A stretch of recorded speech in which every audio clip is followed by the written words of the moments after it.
शाम के 4:30 बज चुके हैं। आज तक पर आप सभी का स्वागत है। आपके साथ मैं हूं चित्रा त्रिपाठी। बड़ी खबर के साथ इस बुलेटिन की शुरुआत हम करने जा रहे हैं। अब से 1.5 घंटे के बाद शाम 6 बजे भारतीय जनता पार्टी की पहली लिस्ट आ सकती है।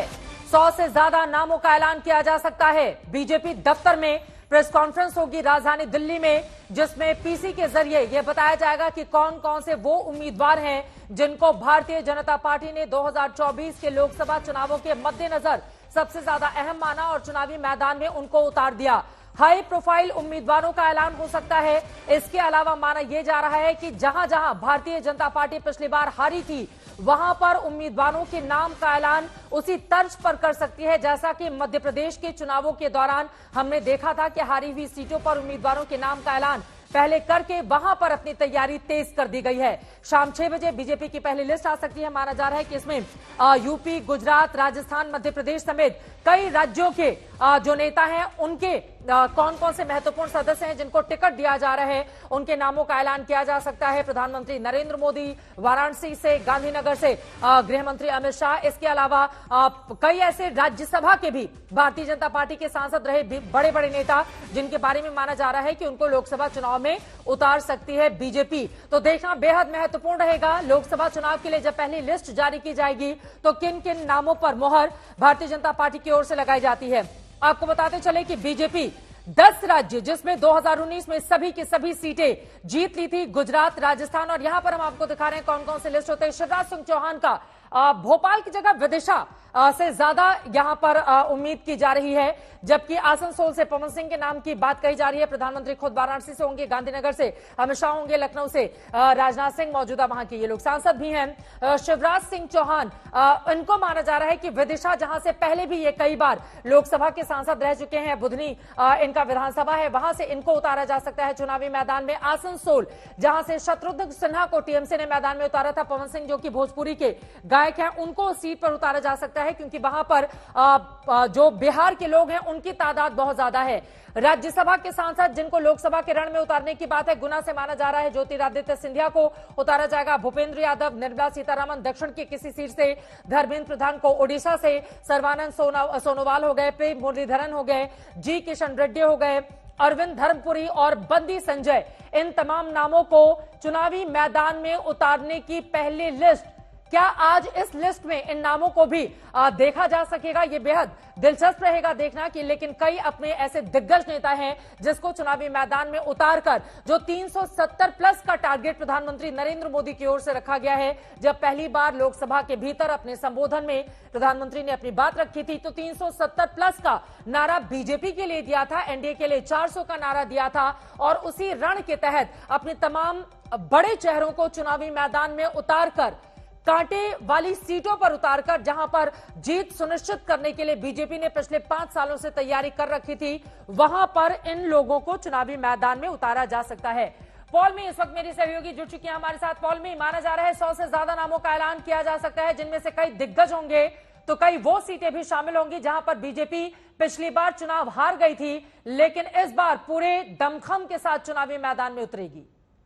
जी बिल्कुल, जो समीक्षा हुई है, जो केंद्रीय चुनाव समिति की बैठक हुई है, जो देर सुबह तक चली थी, 3:30 बजे सुबह तक चली थी 2 दिन पहले, उसमें इन्हीं सीटों पर जो है सबसे ज्यादा चर्चा हुई थी। ऐसी 2 केंद्रीय चुनाव समिति बैठकें होंगी। एक पहली हो चुकी है और दूसरी जो है शायद 6 मार्च को हो। ये चुनाव के घोषणा से पहले ही हो जाएंगी, जहाँ पर इन सीटों पर ध्यान दिया जाएगा। जैसे कि जम्मू एंड कश्मीर को लेकर जम्मू की सीटों पर तो चर्चा हो गई है, पर कश्मीर की सीटों पर चर्चा होना बाकी है। बाकी काफी सारी दूसरी कमजोर सीटें भी हैं जो कि दूसरे प्रदेशों में है, पर क्योंकि वहाँ पे गठबंधन की बातें जो हैं अभी भी चल रही हैं, जैसे कि बिहार हो या महाराष्ट्र हो, क्योंकि वो निगोसिएशन जो है अभी तक पूरी तरह से कंप्लीट नहीं हुए हैं। उन सीटों पर अभी उन प्रदेशों की सीटों पर चर्चा नहीं हो पाई है। तो 2 लॉट्स में इस तरह की इन सीटों की जो घोषणा होगी, कैंडिडेट्स की घोषणा होगी, वो इलेक्शन के अनाउंसमेंट से पहले ही हो जाएगी। तो जैसा कि आप कह रहे थे, 160 ऐसी सीटें हैं जिनमें से 134 जो लगभग सीटें हैं जहां पर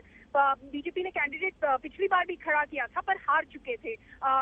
437 जो ऐसी सीटें थी जहां पर आपने कैंडिडेट्स उतारे थे भाजपा ने, और 303 जीते थे। तो 134 ऐसी सीटें हैं जहां पर कैंडिडेट्स हार गए थे, और जो 30 से ऊपर कुछ और सीटें हैं जहां पर जो मार्जिन ऑफ विक्ट्री रहा वो बहुत ही छोटा और कम रहा। आप बिल्कुल धक्के खाते हुए जो है आपने वो सीट निकाली है। तो ऐसी सीटों पर भाजपा ने अपना पूरा फोकस रखा है कि चुनाव की घोषणा से पहले ही, मॉडल कोड लग जाने से पहले ही आप इनके कैंडिडेट्स की घोषणा कर दो, ताकि कैंडिडेट्स को और समय मिल जाए, मौका मिल जाए कि वो कैंपेन करना शुरू करते हैं इन सीटों में, क्योंकि जो चुनौती रहेगी सबसे बड़ी यहीं पर रहेगी। बहुत बहुत शुक्रिया पौलमी इस महत्वपूर्ण जानकारी के लिए। पौलमी साहब मेरी सहयोगी जानकारी देती हुई कि कौन कौन सी वो सीटें हैं जहां पर बीजेपी का सबसे ज्यादा फोकस देखा जा रहा है। ऐश्वर्या पालीवाल इस वक्त हमारे साथ आ चुकी हैं। ऐश्वर्या, माना यह भी जा रहा है कि तमाम दिग्गजों के साथ भारतीय जनता पार्टी ने उन क्षेत्रों में भी काम किया है जहां पर वो दूसरे नंबर या फिर तीसरे नंबर पर थी और वहां पर जीत की संभावना कहीं ज्यादा है। ऐसी कुल 144 सीटें हैं। क्या उनमें भी माना जा सकता है कि आज नामों का ऐलान कर दिया जाए ताकि वहां पर पूरे दमखम के साथ चुनाव लड़ा जा सके और जीत हासिल की जा सके? ऐश्वर्या, चित्रा, और देखिए उसका एक कारण भी है। उसका बड़ा कारण यह है कि 370 प्रधानमंत्री नरेंद्र मोदी संसद के फ्लोर से ये खुद ही बोल चुके हैं कि अब की बार भारतीय जनता पार्टी का टारगेट है 370 और एनडीए का ओवरऑल जो टारगेट है वो है 400 पार। तो कहीं ना कहीं कोशिश यही की जा रही है कि वो सीटें जहाँ पे भारतीय जनता पार्टी सबसे ज्यादा मजबूत है, प्रधानमंत्री की बात करें, होम मिनिस्टर की बात करें, डिफेंस मिनिस्टर की बात करें, तो ये सब लोग तो अपने अपने क्षेत्र के अंदर बहुत सक्षम है ही, वहां पे तो उनको सीटें मिल ही जाएंगी। वो सीटें जहां पे वो कभी नहीं जीते हैं या बहुत कम जीते हैं, उन सीटों के ऊपर भी पिछले कई सालों से मैं बोल सकती हूँ कि चर्चा चल रही है और वो जो क्षेत्र है उसको मजबूत करने की कोशिश की गई है। तो आज की जो लिस्ट है कॉम्बिनेशन होगा वो सीट्स का जो कि भारतीय जनता पार्टी जीतती आ रही है हर बार, और वो सीट्स भी जहां पे उनका मार्जिन कम रहा है या कभी नहीं जीती है, ऐसी सीट्स की घोषणा भी अब की जाएगी। ऐश्वर्या, एक और बड़ी दिलचस्प चीज देखने को मिली। बीजेपी के ऐसे युवा चेहरे जिसमें गौतम गंभीर शामिल हैं, जिसमें जयंत सिन्हा शामिल हैं, इन लोगों की ओर से आज सुबह से ही ट्वीट करके जानकारी दी जा रही है कि राजनीति से वो संन्यास लेना चाहते हैं और दूसरे कामों पर फोकस करना चाहते हैं। क्या यह माना जा सकता है कि पहले ही उनको संकेत दे दिया गया था कि आपको नहीं उतारा जा रहा है, तो सम्मानजनक स्थिति यही रहेगी कि आप खुद से अनाउंसमेंट कर दें कि आप राजनीति में अब नहीं रहेंगे या फिर अपने आप को एग्जिट कर दें? तो इस वजह से ये फहरिस्त देखने को मिली है और ये लंबी भी हो सकती है आगे आने वाले वक्त में। ऐश्वर्या, बिल्कुल चित्रा, मैं आपको ये बता सकती हूँ कि अगले आने वाले दिनों में हम देखेंगे कि कुछ और नेता जो हैं जो कि जीते हुए हैं या फिर जिनको पहले टिकट मिली है, कुछ ना कुछ नेता जो है वो ट्विटर के जरिए या फिर किसी और भी उसके जरिए ये बोल सकते हैं कि वो राजनीति से अलग हो रहे हैं, क्योंकि कहीं ना कहीं अब की बार भारतीय जनता पार्टी का ये मानना है कि उनके लक्ष्य को प्राप्त करने के लिए 400 पार का जो एक आंकड़ा दिया गया है, 370 का जो आंकड़ा दिया गया है, उसके अंदर विधायक जो है और जितने भी लोग जो है जिनको टिकट पहले दी गई, जरूरी नहीं है कि उन सब की टिकट रिपीट हो। आप कितना जीतेंगे, आपने काम कितना किया है, लोगों को आप पे कितना भरोसा है, इन सब चीजों का जो पैमाना है वो भी आपकी बात बहुत ज्यादा महत्वपूर्ण है। ऐश्वर्या, आप जरा ये बताइए, आपकी तो पॉलिटिकल खबरों में बहुत रुचि भी है और अंदर की पूरी जानकारी भी रहती है। अब हमारे दर्शकों को जरा इसके बारे में जानकारी दीजिए। बीजेपी ने 303 सीटें पिछली बार जीती थी, इस बार कितने ऐसे सांसद हो सकते हैं जिनका टिकट काटा जा सकता है? क्या खबर आ रही है इससे जुड़ी हुई? देखिए, जो हमें अंदर से पता चल रहा है चित्रा, वो यह है कि लगभग 100 जो एमपीज हैं उनकी टिकट अब की बार कटेगी, उनकी जगह नए चेहरों को लेके आएंगे। कि प्रधानमंत्री नरेंद्र मोदी ये मानते हैं कि जो नई पीढ़ी है उसको भी आगे लेके आने की जरूरत है। महिलाओं की अगर बात करें तो महिलाओं का जो आंकड़ा रहेगा अब की बार वो ज्यादा रहेगा, और उसकी जो कोशिश है वो हमने पिछले कई समय से देखी। और एक बात और जो महत्वपूर्ण है वो यह है कि 2029 के अंदर जब इलेक्शन होंगे तो महिलाओं का जो नंबर है वो बढ़ जाए। तो कहीं ना कहीं इन सब चीजों को ध्यान में रखते हुए भारतीय जनता पार्टी एग्जाम्पल से लीड करना चाहती है और ये दिखाना चाहती है अब की बार कि महिलाओं को फोरफ्रंट में रखने में अगर कोई पार्टी सक्षम है और कोशिश कर रही है कि महिलाओं का रिप्रेजेंटेशन ज्यादा हो तो वो भारतीय जनता पार्टी। अब राज्यसभा के जितने चेहरे हैं कुछ हम दिखा भी रहे हैं। ज्योतिरादित्य सिंधिया राज्यसभा से अभी हैं, लेकिन माना जा रहा है कि मध्य प्रदेश की गुना सीट से उनको उतारा जा सकता है। बंदी संजय, जी किशन रेड्डी, केंद्रीय मंत्री अरविंद धर्मपुरी, दक्षिण भारत के ये बड़े चेहरे हैं, इनको उन महत्वपूर्ण सीटों से उतारा जा सकता है जहां पर जीत को सुनिश्चित किया जा सके। तो उत्तर से लेकर दक्षिण तक, पूरब से पश्चिम तक हर जगह अपने बड़े चेहरों को उतारकर चुनावी मैदान में 370 प्लस के जो बीजेपी का लक्ष्य है अपना खुद का, उसको टारगेट करने की कोशिश है। कितने राज्यसभा के जो चेहरे हैं वो चुनावी मैदान में आ सकते हैं? ऐश्वर्या, देखिए जितना बहुत सारे चेहरे जो हैं वो हमें लोकसभा लड़ते हुए अब की बार नजर आएंगे, और उसका जो एक बहुत महत्वपूर्ण कारण है वो यही है कि जिस तरीके का आंकड़ा इस समय भारतीय जनता पार्टी दे चुकी है, जो उनके बड़े बड़े चेहरे हैं, कोशिश यही की जा रही है कि नए लोगों को आगे लेके आया जाए। तो आप नए लोगों को आगे कैसे लेके आएंगे? कई सारे लोग हैं जो अपने अपने जो जहां से वो जीते हैं पहले, वहां से हो सकता है चेंज करके आगे पीछे उनको दिया जाए टिकट। कई सारे ऐसे लोग हैं जो कि भारतीय बीजेपी से बहुत ज्यादा जुड़े हुए हैं, तो उन लोगों को भी आगे रखा जाएगा। कोशिश यही की जा रही है कि कुछ भी करके कोई भी परम्यूटेशन कॉम्बिनेशन बैठाया जाए, 370 को पार किया जाए और एनडीए ओवरऑल जो है वो 400 को पार करे। तो यहाँ पर ऐश्वर्या मेरे पास लिस्ट है जहां पर 2019 के लोकसभा चुनाव में कई राज्य रहे जहां पर बीजेपी अपना खाता नहीं खोल पाई थी। हालांकि उनमें छोटे राज्य ज्यादा हैं, जिनमें हम अगर बात कर लें तो नागालैंड है, मिजोरम है, लक्षद्वीप, दादर नगर हवेली, अंडमान निकोबार द्वीप समूह, पुडुचेरी, सिक्किम, मेघालय, केरला, आंध्र प्रदेश अहम है जहां पर 25 लोकसभा की सीटें हैं, 22 वहां पर जगनमोहन रेड्डी की पार्टी ने जीती थी, और तमिलनाडु महत्वपूर्ण है जहां पर डीएमके ने वहां पर अपना वर्चस्व बनाया था।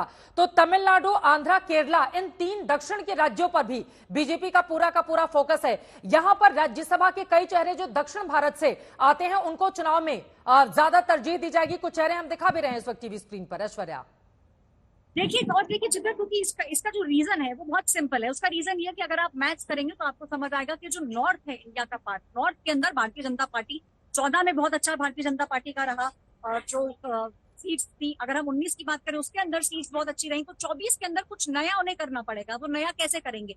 चेहरों को आगे लेके आके, महिलाओं को आगे लेके आके, और वो जो किले हैं जिनको ये भेद नहीं पाई है पार्टी अभी तक, वहां पे इनको कहीं ना कहीं कोशिश करके ज्यादा से ज्यादा सीटें जीतने की जरूरत है। और यही कारण है कि हम देख रहे हैं कि किस तरीके से साउथ की तरफ भारतीय जनता पार्टी पिछले कई समय से अपना जो है अपनी जो पॉलिसीज है वो लुक साउथ किया है बीजेपी।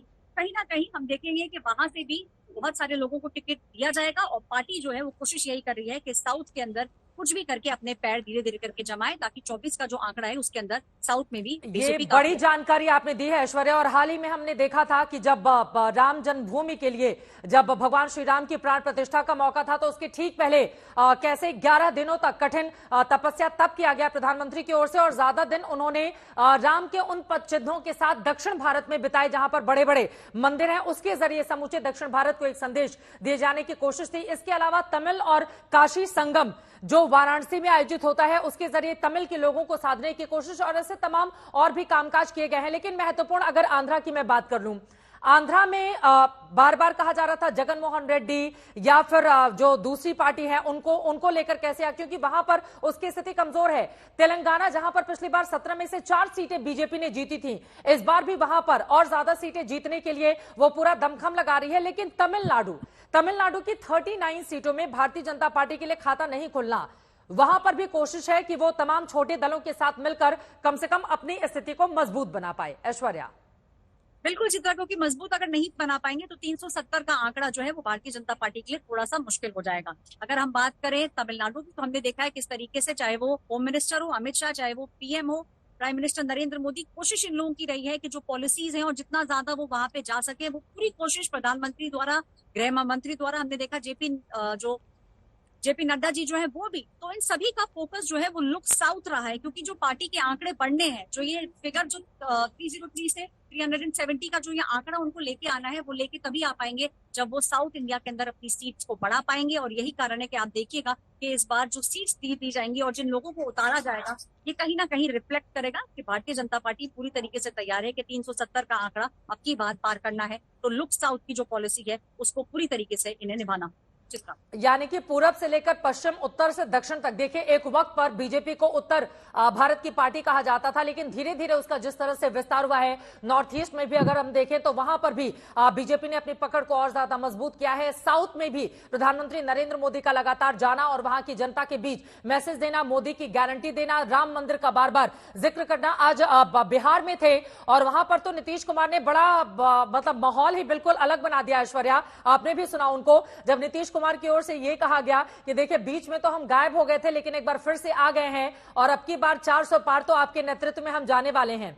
बिहार में पिछली बार 40 में से 39 सीटों पर एनडीए ने जीत हासिल की थी। एक किशनगंज की सीट कांग्रेस के खाते में गई थी। अब किशनगंज पर भी पूरा दाम एनडीए की ओर से आजमाया जा रहा है। लेकिन क्या वास्तव में इतना आसान रहने वाला है, क्योंकि तेजस्वी यादव भी वहां पर बड़े दमखम के साथ मेहनत कर रहे हैं। ऐश्वर्या, देखिए मैं क्या ये इजी रहेगा, नहीं, ये बिल्कुल भी इजी नहीं रहेगा, क्योंकि हमने देखा कि उससे हमने देखा था कि जो ऑपोजिशन पार्टीज है पहले चिथर बिथर थी, एक साथ आ नहीं रहे थे। हमने देखा कि किस तरीके से एक दूसरे के ऊपर उंगली उठा रहे थे जितने भी ऑपोजिशन के नेता थे, लेकिन वो भी अब एकजुट हो चुके हैं चित्रा। तो कहीं ना कहीं भारतीय जनता पार्टी को ये पता है कि जैसे जैसे डेट अनाउंस होगी, जैसे जैसे जो तारीख है वो पास आएगी, तो ऑपोजिशन पार्टी जो है वो भी अपना पूरा जोर लगाएगी। तो भारतीय जनता पार्टी को इस समय जो कोशिश करने की जरूरत है वो ये है कि वो भी अपने सारे साथ के जो साथी हैं उनको एकजुट करें, और 370 और 400 का नारा जो आप जैसे आप बोल रहे हैं कि नीतीश कुमार ने भी कहा, और हाल ही में हमने ये भी देखा कि छोड़ छोड़कर एनडीए के जो घटक दल दूसरी जगह चले गए थे, वो किस तरह से बीजेपी के साथ वापसी कर रहे हैं। एनडीए का कुनबा भी बढ़ा है। ऐसे में 370 प्लस बीजेपी के लिए, 400 पार एनडीए के लिए, ये नारा नरेंद्र मोदी प्रधानमंत्री की ओर से हर तरफ दिया जा रहा है। लेकिन आज अब पहली लिस्ट जारी होती है, किसका पत्ता कटता है और किसको मिलते हैं दोनों हाथों में लड्डू, सभी को इंतजार रहेगा। आज तक सबसे पहले इसके बारे में देगा आपको जानकारी